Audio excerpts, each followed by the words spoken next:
mana obboleessa keenya tajaajila hangafa faarfattootaa Daaqoon Gammachiis bultii jirra. Konkolaataa sana keessa gaafan bu'u namoota baay'een na bilbilutti ka'anii. Viidiyoo sanas yeroodhaan hin arginin ture. Yeroon kana dhageetti garuu baay'ee kan irrifadhe. Naannoo sa'aatii tokkoof itti gaafa dhufu walumaa gala gammeedhaan seenee. Walumaa gala akka nuun waliin beeknetti kan kaasan illee hin jiru. Dirqama natti ta'e humna koo ol ta'ee naan hin ba'ee dubbadhe. Miidiyaan kuni baay'ee na cina dhaabbatee faaruun kun akka inni milkaa'uudhaa fi faaruu mata dureen isaa bilaashaan kan jedhu jechuudha. Na dandeessisi gooftaa koo oolmaa kee leellisuu. Na dandeessisi gooftaa koo oolmaa kee leellisuu. Ulfina maqaa kee dinagdee koo godheebi. Dinagdee koo godheebi. Ani wantoota yeroo darbee irratti qeeqa tokko tokkoon qaba.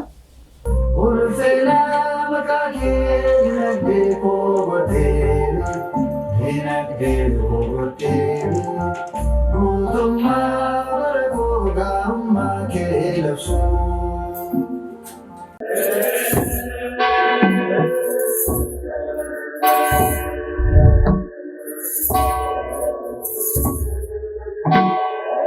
Maqaa Abbaa kan Ilmaa kan Hafuura Qulqulluu Waaqa tokko Ameen. Jaalatamtoota fi kabajamtoota maatii miidiyaa Sootiriyaa lafa jirtanitti nageenyi fi araarri Waaqayyoo isiniif haa baay'atu. Akkam jirtan? Kuni qophii keenya addaa miidiyaa Sootiriyaa guyyaa har'aa kana istuudiyoo keenyaan alatti baanee mana obboleessa keenya tajaajila hangafa faarfattootaa Daaqoon Gammachiis bultii jirra. Qophii keenya hanga dhumaatti waliin turaan ergaa keenya yeroo darbe akkuma beekamu miidiyaa keenya irratti dhufte afgaaffii kutaa tokkoffaa gootee turte. Sana wal qabatee garuu kutaa lammaffaa keessattuu waa'ee albama haaraa hojjechaa jirtuutiin akka walitti deebinu beellamanni adda baane. Mee sanaatti yaa'ee galluuti albamni haaraan suni akkam ta'e maalirra jira? Tolee galatoomaa jecha yeroo darbee gara miidiyaa keessanii dhufee anis gaaffiif deebii olii goonee turre. Sanarratti immoo waa'ee albeemii akkan hojjechaa jiru isinitti meera albeemii guutuu akkan hojjechaa jirus kaaseera. Haa ta'u malee albeemii sana hojjetaan jira. Garuu gidduutti haaluma tokko tokkoon wanta na rakkisuutiin albeemiin sun dhaabbatee jira maleessaati. Albeemiin koo itti fufee jira akka sanaatti hojjechaa man jira jechuudha. Garuu dhaabbatee jira amma yeroodhaaf. Dhugaa dubbachuu fi egaa haati warraa koos kana irratti ga'ee qabdi. Otoo isheen mana keessaa nan jajjabeessitu ta'e otoo isheen gaafan hojii kana hojjedhus gaafan faaruu kana barreessu gaafan yeedaloo kana hojjedhu guddaa na qajeelchite jechuudha. Isheenis mana barumsa sadarkaa keessatti kan guddatteedha. Kana keessatti immoo faaruu kana yeroon yeedaloo isaa jedhu yeroon walaloo isaa jedhu walaloo kan nama biraa yeedaloo kan nama biraa illee akka waliin fakkaanne yookaan isuma hojjedhe ejjin akka waliin fakkaanne yeroo baay'ee walaloon kee kun yeedaloon kee kun iddoo kanatti kan hajjin walitti adeema sirreeffadhu jettee na qajeelchiti. Otoo isheen jabina naan taane otoo isheen immoo amilee naan laannes hojjechuu hin danda'u jechuudha. Faaruu kana hojjechuu hin danda'u. Maaliif silumas immoo Waaqayyo kan olitti nu fidee gaa'ila kan dhaabbannes immoo gargaartuu akka naa taatuudhaaf waan ta'eedhaaf gargaartuun immoo wanta tokkoon fooniin jireenya foonii duwwaan utuu hin ta'e jireenya lubbuudhaan illee jireenya hafuuraadhaan illee gargaartuu kooti waan ta'eedhaaf faaruu kana irratti baay'ee ga'ee guddaa qabdi. Isheenis sagalee qabdi illeedha. Hin faarfanne baatee hin faarfanne malee sagalee illee ni qabdi. Faarfachuu hin dandeessi gara fuulduraatti immoo faarfatti jedhees abdii nan qabaadha waan ta'eedhaaf malee baay'ee guddaa amlee kan natti hortu isheedha jechuudha. Ga'ee guddaa qabdi. Tolee guddaa galatoomii gara fuulduraatti immoo istuudiyoo waliin galtanii faaruu tokkummaadhaan akka faarfatanii eegnaa waan oolus miti immoo. Tole haati warraa kee akka baay'ee si gargaarte dubbatteetta. Mee ishee irraa immoo dhageenya. Mee daawwattoota keenyatti maqaa kee madhuutii wal barreetii sana booda gara gaafii keenyatti adeemna. Ishee galatooma ulfaadhaa isiniin jecha ani maqaan koo barsiistuu Adaanach Awwaqeen jedhama. Haadha warraa hangafa faarfataa Gammachiisidha. Akkuma mi Gammachiisi faaruu kana hunda gaafa hojjetu akkamittiin cinaa dhaabbattee maal yaadattame keessattuu waan sin mudate faan gaafa faaruu hojjettan maal akkamittiin gargaaraa turte akkamittiin immoo cinaa dhaabbataa turte? Ani amma kanatti hojii isaa irratti illee ga'umsa qabaadheetu hin taane amma naa danda'ame yeroo inni walaloos yeedaloos yeroo inni hojjetu nan ilaalaa fi nan dhaggeeffadha. Yeroo inni natti himu isaan lafa inni itti dogoggora ta'uu danda'a jedhu irraa fagaadhee ilaaluudhaan akkuma nama kan biraatti irraa fagaadhee ilaalee bakka inni dogoggora qabutti iddoon dogoggora keetii asidha asitti sirreeffadhu jedhee bukkee dhaabbachuudhaanidha kan inni sirreessuuni. Innis immoo akkuma beekamu durumaa kaasee hojii isaati daa'imummaa isaatii kaasee kan inni hojjechaa dhufedha. Baay'ee isa sin dhibu rakkisuunis garuu sannoo fi of ilaalurra sanamni ilaalutu irra caala jechuudhaanidha kan inni yeroo baay'ee gaafa inni hojii isaanatti agarsiisu ilaalee iddoo kanatti sirreeffadhutti hin jedhu. Tole guddaa galatoomii gargaarsi kee waliin jira atillee nu faarfatta jennee eegnaa gara fuulduraatti Waaqayyoon immoo nu naaga'u waliin istuudiyoo galtanii faaruu akka nu baastan abdii qabna. Tole yeroo darbe dhimmi waa'ee keetii miidiyaa irratti mul'ataa akka ture ni beekama. Mi waa'ee sanaa wal qabatee jalqabuma irraa maaltu ture? Maaltu immoo ta'e mee gammee? Eshi tole galatoomaa jecha dhugaadha yeroo darbe dhimmi waa'ee kootii miidiyaa hawaasaarra naanna'aa tureera. Kunis immoo ani jalqabumaa kaasee yoon isinitti hime ani faarfataadha. Kana alatti immoo hojii yookaan qacaramee waan hojjechaa jiru hojii hojjechaa jiru miindeeffamee jiru hin qabu. Tajaajila irrattis immoo tajaajiluma irrattis bobba'ee yeroo baay'ee illee nan dubbadha. Namni hojiin kee maal gaafa jedhu afaan koo guutanii tajaajilaadhaan jedha. Maaliif kan irratti immoo raajichi Yoonaas gaafa inni doonii keessa seenee gaafa doonii keessa deeme seenee dooniin sun gaafa inni raafamu namooti inni rafaa ture. Gaafa inni rafaa turu ati maal inni hojiin kee maal ati hojiin kee jedhanii gaafa gaafatanii ani waaqaaf lafa isa uumee Waaqayyoon tajaajiluudha hojiin koo.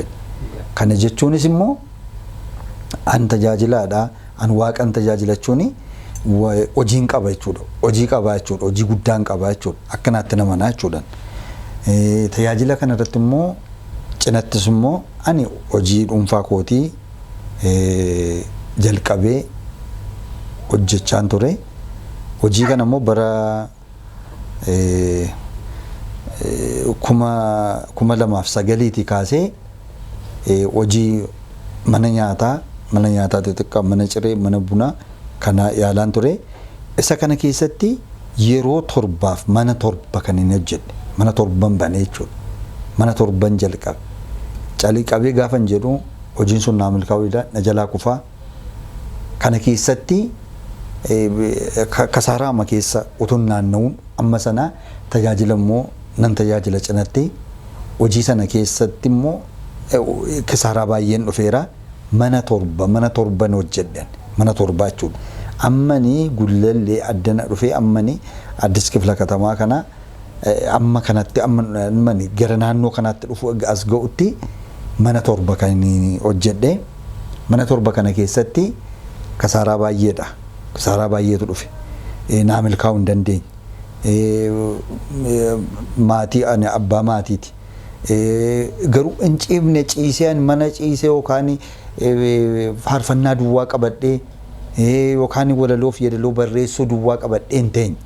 Hojiidhaa fi bu'ee ba'aa fiigee otoon daa'ima asitti baachaa namaaf nyaata dhiyeessaa otoon isa fuuldura otoon daa'iman godhatin isheen illee mataasaa mana shiroo banne mana shiroo kana keessatti ani buna baadhee shiroo baadhee mana baankiitti mana waajjira garaagaraatti oomaa bakka namoota na beekan gidduu deeme keessaan ture.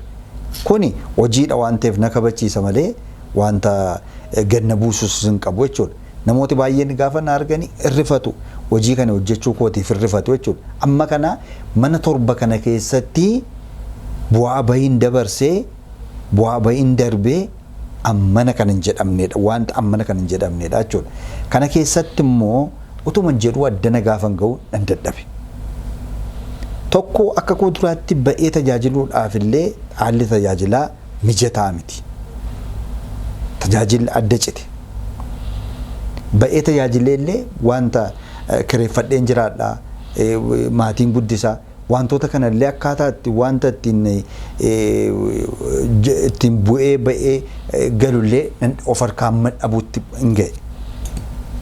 Isa dhumaa immoo hojii kana keessatti sammaa isa dhumaa kana isa dhumaa torbaffaa kana keessatti maaltu dhufe kasaaraa idaan namaan irra dhufe gatiin namaan irra dhufe namni immoo gatii gaafa si gaafatu gatiin sun immoo ittiin hojjedhaaf malee nyaanyaadhaaf utuu hin ta'in manuma hojii sanaaf wanta ooleedha.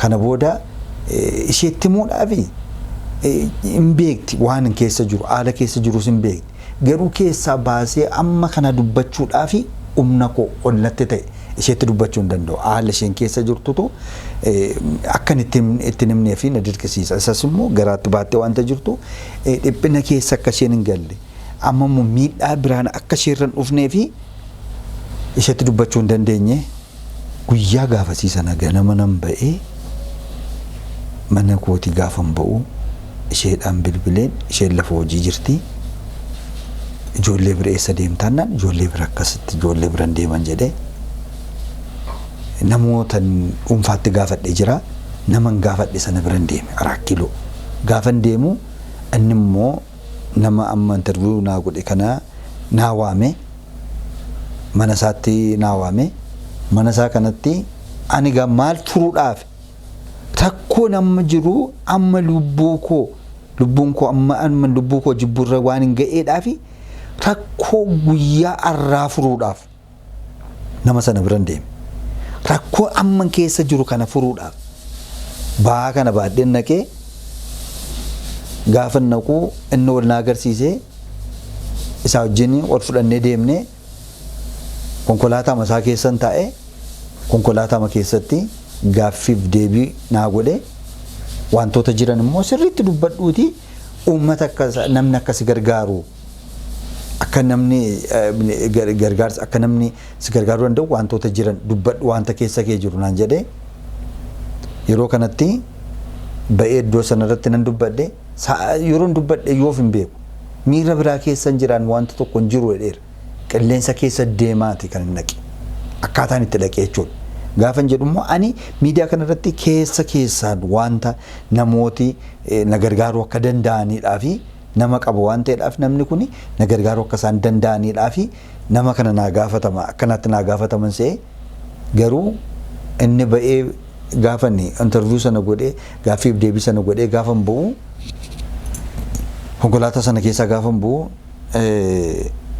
namoota baay'een naa bilbilutti ka'anii gaafa naa bilbilan akka namni sooshaal miidiyaa irraa deddeebi'aa akka jiruun baree bilbila kaasuudhaa fi bilbila baay'ee bilbila mammaama bilbila waan ta'eedhaa fi bilbilallee kaasuu hin dandeenye. Kana booda achiitii ba'e jechuudha. Iddoo sanaa ba'ee amma addana ga'utti amman mana koo galutti guyyaa guutuu deemaa oolee dhufee gara mana kootiitti miillaan galee maaliifi waa'ee sanaa waa hin dhiphachaa jiruuf waa'ee sanaas wantan keessa koo deddeebisaa jiru isa miidiyaa uummataa irratti ba'ee immoo sooshaal miidiyaa kanarraati deddeebi'aa jiru namooti gaafa sanatti bilbilan sammuu koo amman sammuu koo dhabutti hin ga'ee galanni waaqayyoof haa ta'u garuu har'a ga'eera maatii koo wajjin har'a geenyeerra san dhufuus gaafa mana ga'u isheetti simuu hin dandeenye dhokseera sila ittiin dubbachuu hin dandeenya haala isheen keessa jirtu gaafa itti immoo halkan guutuu utuu rafin bullee dhugaadha kun immoo rakkoon kun immoo kan inni akkanaatti ba'ee kan dubbadhu na taasise isa dhumaarra ga'ee isa dhumaarra waan hin ga'eef hin ba'ee dubbadhe malee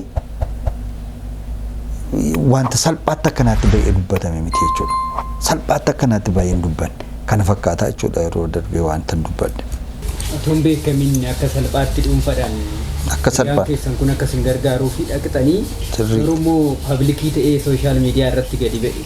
Kanas immoo yaannee akkas isin taattee yaannee waan iyyaanneefuu haadha warraa keetti odoo hin baate isin taa jettee yaaddee ta'ee waan riyattee baata yeroon isaas immoo yeroo itti dubbatamu miti akkuma ati jette dhugumayyuu. Tole guddaa galatoomaayii. Jalqabarra waa'ee gammee waan baay'ee jettee turte innillee baay'ee dhuguma jaalala addaa akkasiif qabuu fi gargaartuu isaa ajaa'ibaa kan namoonni hin qixxeessine akka ta'e dubbatee ture dhugumatti dubbachuudhaaf taananii kaayyoon milkaa'ina koollee duuba koo kan jiru isheedha jedheera. Yeroo dhimmi kun uumamullee sittimuuf yeroon isaa yeroo gahaayyuu miti. Yeroon isaas yeroo himamuu miti. Isheen garaatti baachaa jirti. Yeroon doomsaa ishee ga'eera kan ammoo itti muun barbaanne jedheeni deeme akka salphaatti hiriyaa koo sanatti dhuunfaadhaan itti maddeen immoo dhuunfaadhaan ijoollee beekuuf akka gargaarsa yoo naa godhanii jedheen dhimma dhuunfaa gaafatachuudhaaf deeme. Inni garuu paabliik ta'eetu miidiyaatti ol ba'e. Kanaafi anuyyuu yaanne akka sanatti jedhee gammeeni ati immoo yeroo sanatti mee maaltu sitti dhaga'ame?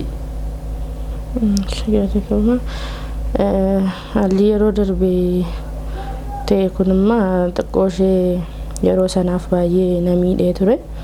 Sababni isaa immoo dingata gaafanii akka kanatti miidiyaa irratti ba'ee bilbilas baadheen ture afaanumaanidha kan hin dhaga'e. Viidiyoo sanas yeroodhaan hin arginin ture.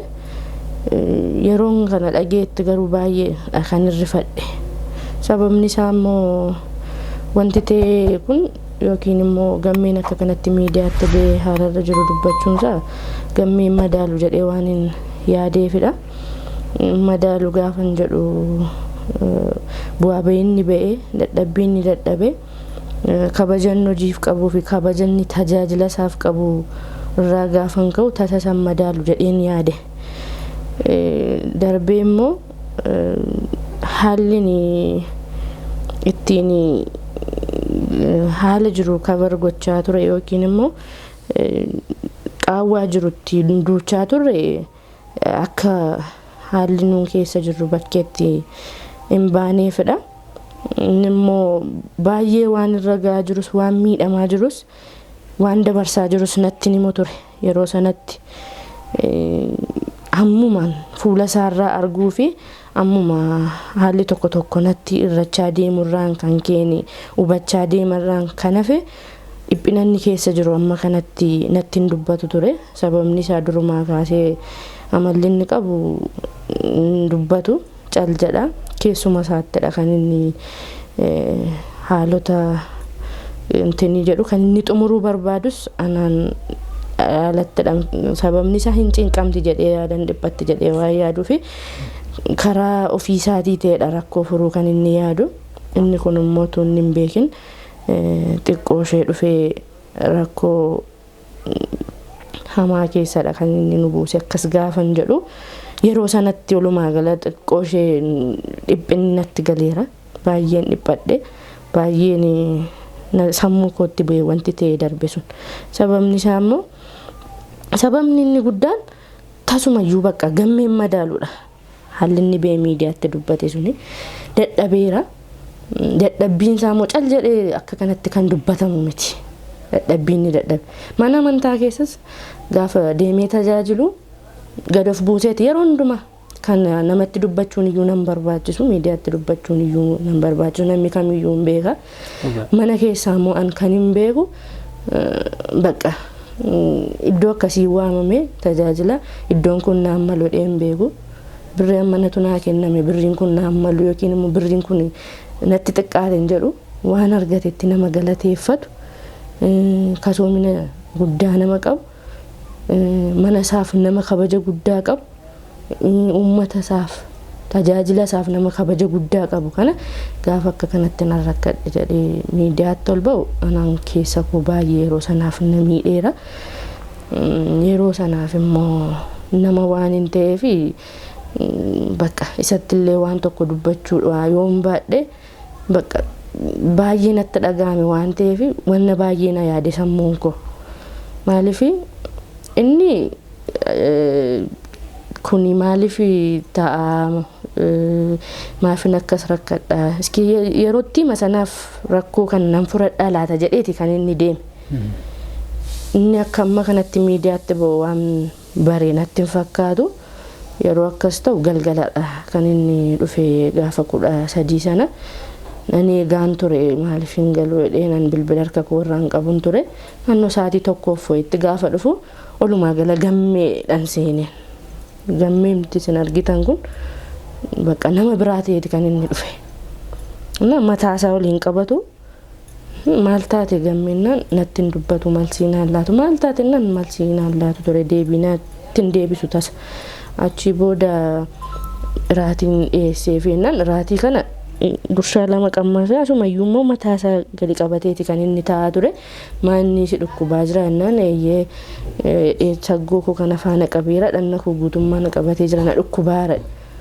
maan reennaan noon beeku dhiiga koodhaa laata jennaan beenoo tattaman mana yaalaa deemiin jedheen yeroo kanatti bilbilloo barii bilbilama ture garmalee amma duraan beekuun olitti amma boqonnaa dhabutti bilbilama ture achi booda ani maal ni rakkoo jiramoo maanni bilbila akkas bilbilamu gaafan jedhu dogoggora wayuu jedheen dhufeenaan jedhe maanni dogoggorrennan ani keessaaniin se'ee namoonni gaafanatti bilbilaniin argee interview wayii godheen dhufe interview maaleenna interview maaluma jireenya kootii gaafanaan jedhu achumaanidha kan inni adoode yeroo sanatti innis bilbila xiqqoodha kan inni baatee jiru interview sana illee ilaaluu hin dandeenye baay'ee keessi koo najee qabe inni aluma sanadha kan inni mana yaalaa deeme achi as gaafa inni deebi'u san bakka tasa waan tokko ittiin dubbanne taa'iman nan gadde baay'ee halkanni sun anaaf halkan badaa ture ergasii booda borumtii isaadha interview sana kan hin arge interview sanas gaafa ilaalu baay'ee keessi koo na miidhame battaluma sanaa tattamaan immoo tajaajiltoonni kanaan duras bukkee dhadhaabbatan tajaajiltoonni jiru baay'een isaanii battaluma sana bakka akkanii wanticha keessan beeknes waan beekaniif rakkoon uumamedhanii waan yaadaniif mana keenyatti argamanii guyyaa 2 guutuu nutti deddeebi'uudhaan anaanis na gorsanii gammees akkasuma innis immoo baay'ee xiinsammuusaa hamaatti miidhame kun ta'uu isaatii fi tokko rakkoo isaaf jechadha kan inni miidiyaatti ba'e inni kun fayyaan isaayyuu miidhaadha inni rakkate miidhamadha lammaffaa immoo miidiyaatti ba'uun isaa ammas isaaf deebi'ee miidhama biraa hatti ta'ee jechuudha sababni isaa anis xiqqoo ishee baay'ee waan itti miidhame waan argeef garmaletti miidhame maatiinis immoo yeroo argan maal jedhu kan jedhuuni tajaajiltoonni numti immoo deebisanii itti miidhamu waan kanatti jedhee waan yaadeef miidhama cimaa waan itti ta'eef isas bukkee goranii jajjabeessanii anaanis guyyaa 2 guutuu na bira turanii haala jiru hundumaa karaa hongeelaan kadhannaadhaan imimmaan isaanii dhangalaasanii lafatti kufanii kan yeroo sanaaf haala jiru kana tasgabbeessan baay'eetu turanii achumaanis waaqayyoof galatu gara ofii koottis deebi'ee tasgabbaa'ee sababni isaa immoo inni kana godheefi nan arga haala inni keessa jiru nan beeka cubbuu addaa immoo miti jedhee yaade wanti nama qaanessu wanti nama leeyyaasisu baay'eedha yoo hin hatee yookiin immoo nama rukutee nama ajjeesee yakka addaa hojjetee miti kan inni miidiyaatti ba'e gammee miti yookiin immoo ana mitiiti Yesuus Kiristoos inni waaqa ta'ee waan hundumaa gochuutuu danda'uyyuu nuuf jedhee addabaabaayii irratti ba'ee fannifameyyuu jira waan ta'eef amma naa danda'ame of tasgabbeessee deebi'ee immoo isuma tasgabbeessuutti deebi'ee jechuudhaanis sababni isaa namoonni yeroo bakkeedha haala jiru kaasan yoo hin akka nuuni faallaa walii dhaabbanneetti akka nuun ani rakkina isaa hin beeknetti walumaa gala akka nuun wal hin beeknetti kan kaasan illee hin jiru. Isa kana immoo hundumarra caalaa immoo kan nu beekanis jiru kan nu beekan caalaa immoo gooftaan keenya Yesuus Kiristoos nu beekutu caala. Inni sababa dhiphinarraan ala kan inni deeme kana godhe. Isa kana immoo hubadheen deebiin ofuma kootti deebiin haala narra jiruunis of qabeen isas tasgabbeesseen ofii koos tasgabbaa'een in darbaa wanti hundumtuu jedheen qaanii immoo miti. Wanti nama qaanessu hin jiru. Miidiyaatti bee haala isaa ibsuun kaleessa dheengadda namni hundumtuu gammeen beeka anaan na beeku. Anis immoo wanta addaa tokko hin qabanis isa biratti haadha manaa masaadha. Qabeenya addaa hin qaba wayin immoo waan biraa miti. Namoonni baay'een akkaataa isaanitti kaasan waan biraadha waan ta'eef kan kana kaase. Kun immoo haala jireenyaadhaan waan ta'edha. Yakkamii ta'een of tasgabbeessee kanaan keessa darbee amma Waaqayyoo fagalatu haalli irra jirru haala nagaa fi haala tasgabbii irra jirra. Gara fuula duraatti tarkaanfachuudha malee isa darbeen sammuuf dhukkubsuun isa darbeen of cinquun hin barbaachisu kan jedhuuni amma haala tasgabbiidhaan nagaadhaan jireenya keenyatti fufnee jirra isin jechuu barbaade. Tole guddaa galatoomi waan baay'ee nuuf kaastetta dhugaa dubbachuudhaaf taananii jaalalli gidduu keessan jiru sirriitti cimaadha. Jalqaballee kaastetta gammeenis nu kaaseera dhuguma isaa dubbachuudhaaf taananii wanti gammeen godhe kuni dogongoraa isan madaalu nus nu madaalu jetteetu gammeedhaaf dhiphachuu keerraatis immoo namumti hundi waan godhuu danda'uudha. Baay'ee kuni wanta ifa jiruudha waan ta'eef namni immoo dogongora hubatu yeroo hunda dogongora hubata. Akkuma jalqaba kaasee namni gadaf qabummaadhaan tajaajilu addunyaa kanarratti carraan fayyadamuu isaa baay'ee dhiphaadha. Namni garuu achiin bahee asiin bahee qarshii maallaqa walitti guurrachuuf walitti qabachuudhaaf deemu argachuu danda'a kaayyoo dhumti isaa maallaqa argachuu waan ta'eef. Kanaaf immoo akka kanattiin tajaajilaan hangafni kuni miidiyaa irratti bahee waa'ee jireenya isaa dubbachuun qaaniin qabu akkuma ati jetteeyyuu maaliifi waan uummata isaa tajaajileef waan uummanni isaa isa jaallataniif nama jaallatanitti waa himatanii fira keetti waa himattamii gammeedhaaf firri isaa uummata kanadha. Uummatni mana kiristaanaa ortodoksii tawaahidoo Itoophiyaa faaruudhaan isaan tajaajilaa ture. Warri faaruu isa beekan kun isaaf firadha. Aantee isaadha. Warra aantee isaa ta'etti immoo bahee dhimma isaa kana himatee uumaa qaaniin qabu. Uummanni isaas immoo gammee hin beeka. Uummanni kun hundi keenya iyyuu beekna faaruu isaatiin tajaajila isaatiin. Faaruu baasuu qofa deemanii yaa'ii tajaajiluu qofa miti. Gadaf qabummaadhaan illee beekna waan ta'eef iyyuu ammas irra deebiidhaanii dhimmi kun dhimma salphaatti ilaalamuu qabu miti. Manni kiristaanaallee itti yaaduu qabdi. Abboonni illee itti yaaduu qabanii. Hiriyoonni tajaajiltoonni itti yaaduu qaban. Guyyaa tokko lama qofa dhufnee manatti jajjabeessu obboleessa keenya qofa utuu hin taane hamma dhumaatitti wal cinaa dhaabachuun barbaachisaadha.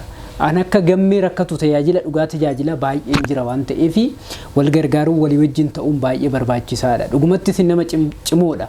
Atillee nama cimtuudha. Dhugaa nama afuurawaa yoo hin taane qormaanni kun qormaata cimaa ture. Afuurummaadhaan jabaachuun keessan garuu akka ammaati jechaa turte kadhannaadhaan dabarsine jette. Utuu nama addunyaa ta'ee waan ta'eef irratti fudhachuu danda'a. Tarkaanfii irratti fudhachuu danda'a. Namni afuurummaa jechuun kanadha garuu. Waaqayyo wajjin dhimma isaa dubbata waan hunduu salphaa akka ta'etti mul'ata. Yesuus Kiristoos waaqa ta'ee gadi of qabe jettee sirriidha dhugaadha. Homaa dhabanii miti kan akka Phaawulos Phexros duuka bu'oonni jireenya dhuunfaa isaanii qaban ture garuu gatanii deeman iyyooman waaqayyoof jedhanii eenyuuf jedhanii isaaf jedhanii. Tole mee sagantaa keenya gara xumuraatitti deemaa jirra. Maatiin gammee, maatiin haadha warraa gammee, obboloonni kee, hiriyoonni kee warri waliin tajaajiltu gammee akkamittiin si beeku akkamittiin immoo si yaadu maal jettee yaaddami? Dhugaa dubbachuu fi egaa maatiin koos akkaataa isaan itti na beekanii nama gahaa akkan ta'e tokkotti na beeku. Firoottan naannoo koo jiranis akkasuma maatii ishees akkasuma soddottan koos jechuudha. Kabaja isaan naa qabanii kabaja guddaadha.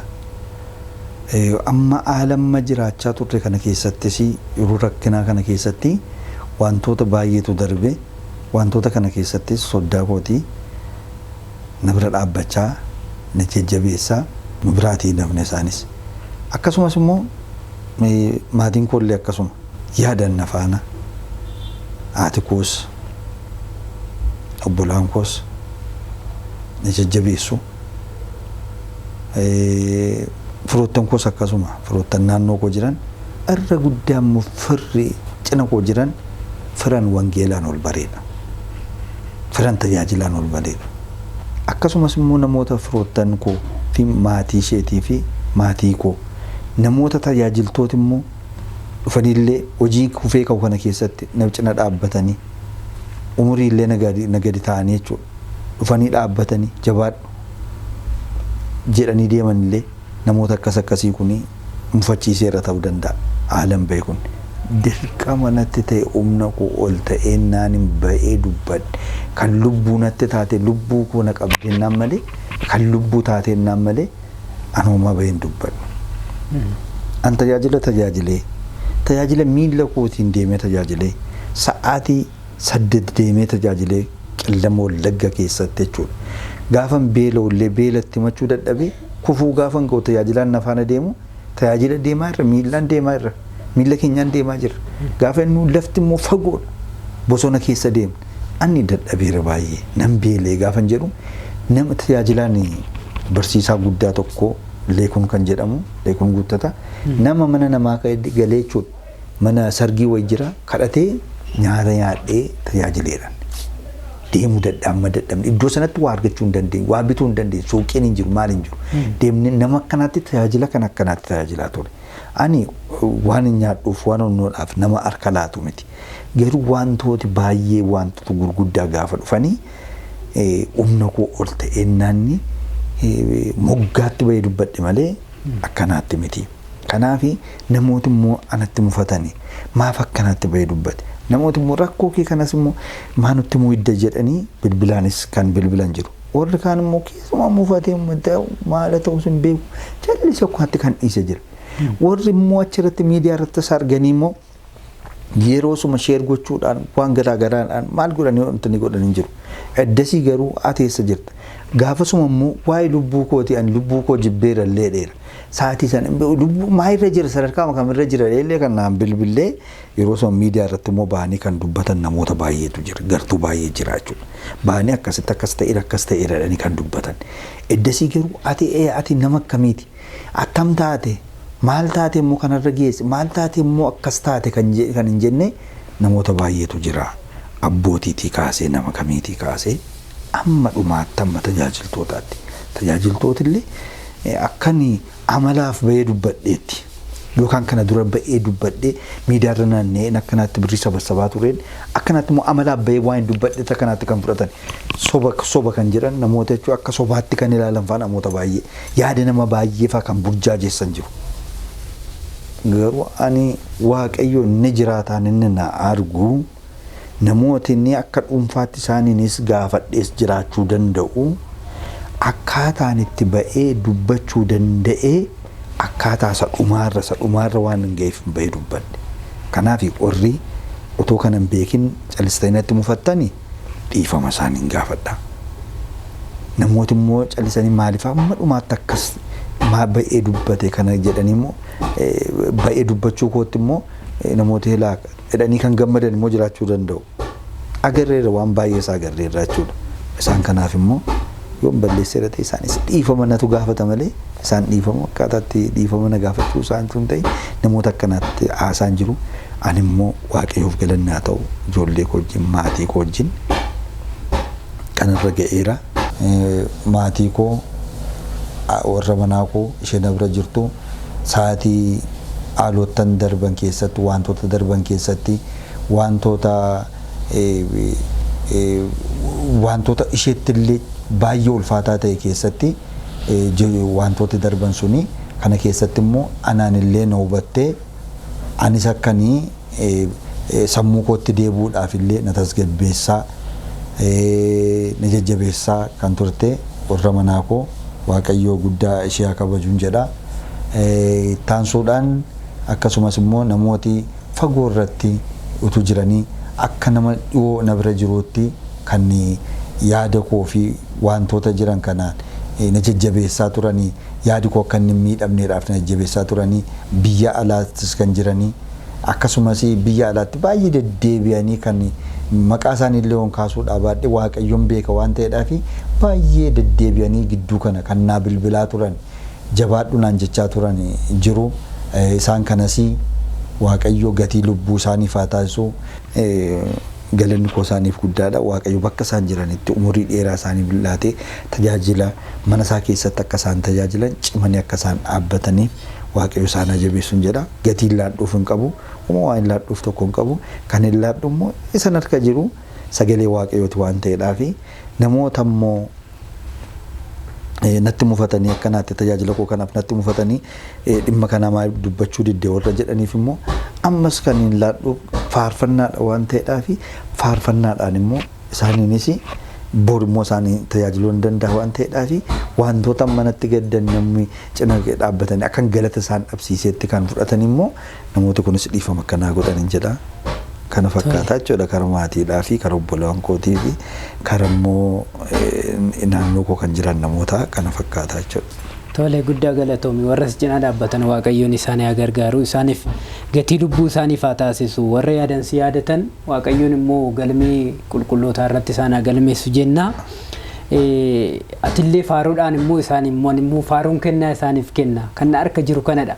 Qulqullichi Phexros maal jedheen nuti maallaqa hin qabnu warqee hin qabnu kan qabnu garuu siif kennina maqaa gooftaa Yesuus Kiristoosiin ka'ii dhaabbadhu jedhe mitiire kan qaban namaaf kennanii kennaan kan kee kun maallaqa caala warqee caala faarfannaa jecha waaqayyo kan kana dura ummataaf kennite kun warqeetti hin tilmaamamu maallaqatti hin tilmaamamu ammas isuman kennaaf jettee dhugumatti guddaa galatoomii waltajjiin dhabamee miti yaadaati sila kaaste irratti tajaajilli akka durii miti gadi bu'ee jettee turte kanarratti warri sagantaa qopheessinu yaa'ii qopheessinu illee tajaajiltoota akkasii kana daganne malee waltajjiin dhugumatti kan durii caalaa amma jira tajaajillis jira garuu tajaajiltoota hangafa akkasii kana seenaadha hin faarfatu faarfannaa isaaniitu kan faarfatamu waltajjii irratti yoo affirranne immoo maal qaba faarfattoota akkasii kana barbaanne waltajjii irratti affirran uummata yaate uummanni gadi jiranii faarfattoota akkasii kana arguu barbaada akka isaan faarfataniif hin barbaadan kanaafuyyuu nuti immoo yaa'ii qopheessinu irratti sagantaa qopheessinu irratti faarfattoota buleeyyii keenya kana affirranniitu tajaajillee gaariidha nutti baruu qaba waan jedhu asumaan yaada koon dabarsaa albamni koo faarfannaanii daandii dhumarra jira amma yoonaatitti hin xumurre jette innillee akka milkaa'uuf abdii qabna milkaa'a isa malee garuu faarfannaan tokkichi akka istuudiyoo galee dhuunfaadhaan qofaatti hojjetamaa ture quba qabna dhageenya irraa akkam ta'eera bahimoo dhugaa dhagaa dhimmoo kanaa fi yeroo baay'ee egaa kan illee dagadheeru hin ta'in dhuma irratti hin dubbadha jedheeni kan deddeebi'anii yeroo sanas rifatanii dhufanii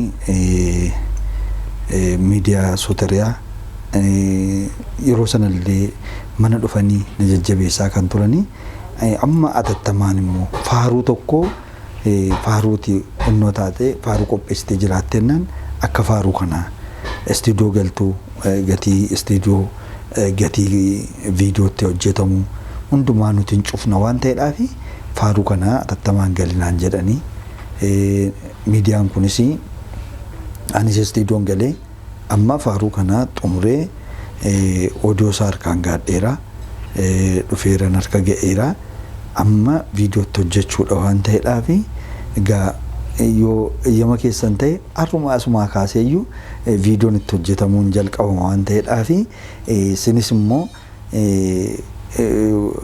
miidiyaan kun baay'ee na cina dhaabbatee faaruun kun akka inni milkaa'uudhaaf faaruu mata dureen isaa bilaashaan kan jedhu jechuudha. Bilaashaan kan jedhu faaruun kun kunoo qopheessee xumureeramu waan ta'eedhaaf faaruun koo kana fakkaata albeemni koos itti fufa tajaajilli koo addaan hin citu itti fufa. Faaruu babbareedaa akka lakkii gorfamiifaa waaqessuu amalaafaa faaruu nu keessa jiru akkasii dhageenya gana sirraa eegnaasii abdii qabna mee faaruu amma beekan xiqqoo shinuu yeedaleessime paartii ta'e. Tole egaa faaruu kana keessatti dhugaadha isheenis ishee ejjenis faaruu kana faarfachaa kan turre ijoolleen koollee faaruu kana hin beeku jechuudha mana keessatti gaafa shaakalu olii ejjeniin faarfanna. na dandeessisi gooftaa koo oolmaa kee leellisuu na dandeessisi gooftaa koo oolmaa kee leellisuu ulfina maqaa kee dinagdee koo godheewe dinagdee koo godheewe guutummaa bara koo gaarummaa kee labsuu na dandeessisi gooftaa koo oolmaa kee leellisuu na dandeessisi gooftaa koo oolmaa kee leellisuu ulfina maqaa kee dinagdee koo godheewe dinagdee koo godheewe guutummaa bara koo gaarummaa kee labsuu kan jedhudha jechuudha. Baay'ee laphee namaatti caba dhugaa dubbachuudhaaf na dandeessisi gooftaa. Bara jireenya koo dinagdee koon godhee maallaqni koo si'i warqees qabadhee hin baane anumaayyuu hin qabu maqaadhuma keetu tanaaf qabeenya jettan dhugaa waaqayyoon isin haa eebbisu guutuu sammuu aga dhageenyutti hin jarjarra dhugaa adiin ariifannaa gaafa inni ba'e garuu eegganneetu dhaggeeffanna faaruu akkasitti mi'aawu kana of jalan baasnu daawwattoonni keenya illee dhugumatti faaruun kun laphee isaanii keessaa akka seenii nan abdadhaa guutuu sammuu waaqayyoon biraan nu haa ga'u dhumarratti dhaamsa dhumaa hin dagadhee nan dabarsa tajaajiltootaaf uummataaf kan jettan yoo qabaattan daqiiqaa muraasan isiniif kenna. Tole dhaamsi qabu hundumaa waaqayyoo inni hundaa danda'u inni hunda qabu akka iyyama isaatiif akka jaalala isaatiitti guyyoottan darbee kana guyyaa gaariin turre guyyaa gaarii kana guyyaa hamaa ture sana keessatti immoo gaarummaa isaatiin nu golgee maatii koos golgee mana koos golgee waaqa isa yeroo kanaan nu ga'e galanni ulfinni isaaf haa ta'u gaani dhumarratti immee amaleeffannaatu qabaannee namni tokko gaafanni dadhabu yookaan namni tokko gaafanni dubbatu waan hundumtuu sooshaal miidiyaa irra gaafa dhaqu inni kun dhugaadha inni kun soba jennee ariitiidhaan itti jijjiiruutu hin ta'ini dhugaa adda akka baafannu bilchinaan ilaalu gala geggeelchinee ilaalu malee amma wanta tokko hin taajabdiin tokko maanni artistii Oromoo tokkotti hidhamee gaafa ba'u inni kaan immoo footoo isaa fuudhee footoo sana suura kan nama biraa maxxansee baga nagaanii kamteedha. Miidiyaa irratti ba'anii dubbachuudhaaf yookaan waa dhoobuudhaaf jirjiruu duwwaa malee artistiin kun maqaan isaa nama biraadha. Inni footoo achirra baasanii achirratti dhooban garuu nama biraadha. Footoo nama kanaallee suura nama kanaallee adda baasanii nama hin beeknetu callisee miidiyaa kanarratti dogoggora guddaa akkasii.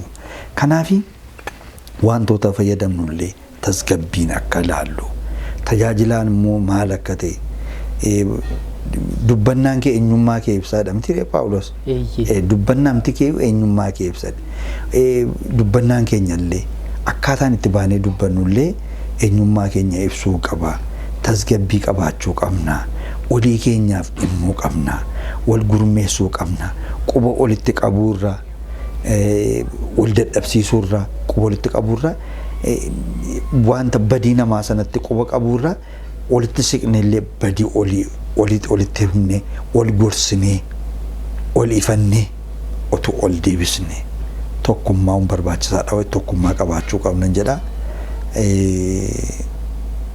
Ergaan koo tajaajiltootaaf dhaamu tokkummaa qabaachuu yaada ol dhaga'uu ol tuffii dhiisuu ooma abbaan isaa jira waan ta'eedhaaf inni hin baannee jirru inni wangeela nuti baanee lallabus inni seera qulqulleessaa irratti hirmaatee jirus inni akkasuma faarfatus inni immoo bifa adda addaatiin tajaajilus hundumtuu abbaa qaba abbaan isaa samiirra jira. Unuma addanaa garuu akka wanta kan keenya ta'e dhuunfaa keenya ta'etti irratti wal dhiibuu hin qabnu waan ta'eedhaaf abbaan qabeenyaa jira waan ta'eef tajaajilli kun hundumtuu kan waaqaati malee waaqatu sii laate kennaa kana sii laate kennaan afur tokko garuu kennaan adda addadha. Kennaan si bira jiru si bira jira. Kennaan ishee bira jiru ishee bira jira. Inni bira na bira jiru na bira jira. Kennaan kun immoo adda adda. Waan olti buusuun qabu waan ta'eedhaa fi wal dhiibuun hin barbaachisuun jedha. Tajaajilaan wal dhiibuun qabu. Tokkummaa'uu qaba. Wal jaallachuu qaba. Jaalalaan ol hammachuu qaba. Jaalalaan ol simachuu qaba. Jedha irra guddaan immoo kasoominaan tajaajiluudha. Aarsaan keenyas kan fudhatamu kana waaqayyo Abeeliin gara laphee isaa ilaaledha malee aarsaa isaan ilaalle.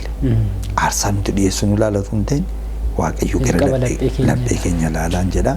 Kasoominni barbaachisaa jedha galatooma. Tole guddaa galatoomii obboleettii keenya dhaamsa dhumarra ergaa tajaajiltootaafis haa ta'u maatii keessaniif illee waan dabarsitu. Ishee guddaa galatoomaa jecha ani wantoota yeroo ta'ee darbee irratti qeeqa tokko tokkoon qaba. Duraan dursee namoota viidiyoo gammee sana battaluma ilaalanii battaluma sana immoo gammee futuun bilbilin gammeetti yaaddee goote moo haalli arge kun maalidha tuun jedhin battaluma fuudhanii bakkeetti baasanii viidiyoo kana lakkisanii fuula feesbuukii isaanii irratti illee wantoota garaagaraa laxxafan. Namoonni kun namoota baay'een isaanii namoota gatii gammee beekanidha. Siif hin malu kuni siif hin ta'u jedhanii keessaan haasofsiisuu hin danda'u turan. Garuu namoonni kun kanas hin goone battaluma sana qullaa gammee namatti agarsiisuufidha kan isaan ariifatan. Inni kun immoo haa ta'u ergasii booda namoonni kun bilbilaniillee nama kana jajjabeessaniiru. Maal dabarsite maal keessa jirta wanti ta'e kun ammamsi miidha jedhanii bilbilaniillee hin gaafanne. Kana namoota kana qeeqeera. Yeroo biraaf akka ariifannaan akkasii hin taanedha. Inni kan biraan immoo akkasuma namoota FB isaanii irratti wantoota hin barbaachisne barreessanii wantoota barra'an keessaa kan inni qabadhe manni amantaan nama rakkate manaa waamtee hin qacartu. Ulaagaa mataa ishee qabdi. Isaaf immoo yeroon isaa hin geenye jedhanii kan gammee irratti yaada barreessantu jira. Manni amantaa faarfataa gammachiisii manaa waamtee yoo qacarte hin kabajamti malee salphina natti hin fakkaatu. Sababni isaa nama waggaa 20 fi isaa ol mana amantaa keessa tajaajiledha. Faaruu 200 aga 300 hojjetee harka namootaa fi harka isaarraa nama qabudha. Ulaagaan qaxaramuuf qabu guutee yoo dhangala'e malee kan isatti irratu miti.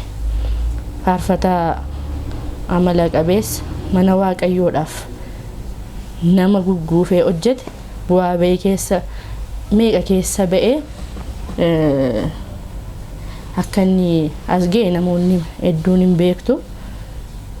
Olumaa gala faarfataa gammachiisiin namni hin beekne jira jedhee yaadu. Dadhabbii hedduu dadhabeeti kan inni as ga'e.